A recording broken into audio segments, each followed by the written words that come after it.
लेकिन भगवान व्यक्त से अतिक्रांत होकर भी अवतीर्ण होते हैं, श्री रामकृष्ण आदि रूपों में अवतार लेते हैं। जीव भी अवतार लेता है।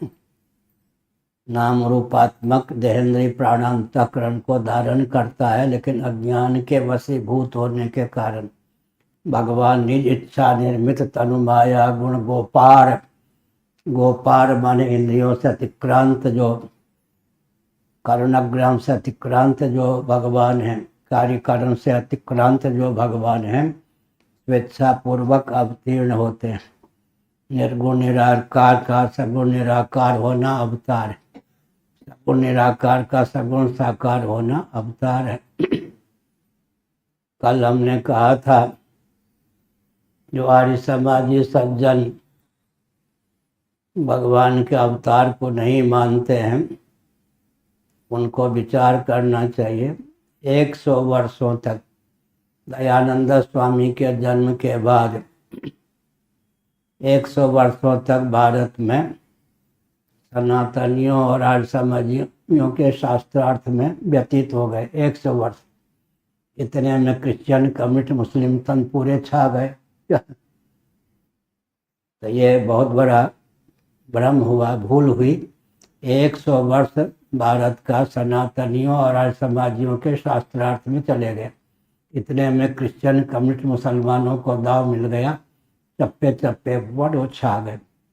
परोवरीय क्रम से आर्य समाज का जो सिद्धांत था उसके प्रति भी आस्थान्वित हो जाते। एक दृष्टि से अभी जैसे वैशेषिक भी ठीक है, न्याय भी ठीक है, सांख्य भी ठीक है, योग भी ठीक है, वेदांत भी ठीक है, परोवरीय क्रम से सबका महत्व है। ऐसे ही आर्य समाजी सज्जनों को विचार करना चाहिए। अगर निराकार का साकार होना अवतार है, साकार के मूल में निराकार है, तो उनका जो ईश्वर है उनकी मान्यता के अनुसार सगुण निराकार है। सगुण होना भी तो अवतार ही है ना। निर्गुण की अभिव्यक्ति का नाम ही तो सगुण है, तो कैसे अवतार नहीं मानते। अगर निराकार का साकार होना अवतार है, अर्थात साकार के मूल में निराकार का होना अनिवार्य है, तो सगुण के मूल में निर्गुण का होना अवतार ही है। तो सगुण निराकार जिनका ईश्वर है, अर्थात जिनके मत में ईश्वर सगुण निराकार है, उनको तो अवतार का खंडन नहीं करना चाहिए। अवतार तो मान ही लिया उन्होंने। इस ढंग से अगर बोला जाता तो एक वाक्य में ही आज समाजी सज्जन संतुष्ट हो जाते, मौन हो जाते, गूंगे हो जाते। ज़्यादा विस्तार करने की आवश्यकता नहीं थी। आज समाजी सज्जन तो स्वयं ही अवतार को मानते। अब उनके मत में तो एक और विशेषता है, भगवान का अवतार तो नहीं होता, लेकिन जिनको हम रामकृष्ण आदि कहते हैं, जीवन मुक्त नहीं, मुक्त जीव का अवतार रामकृष्ण तो हो गया और महत्व हो गया। हम तो साक्षात जगदीश्वर का अवतार रामकृष्ण आदि को मानते हैं। आज समाजियों के यहाँ तो मुक्त जीव रामकृष्ण आदि के रूप में जन्म लेता है या जन्म लेते हैं। और एक विचित्र बात पिछले दिनों कही गई, आज समाज के अनुसार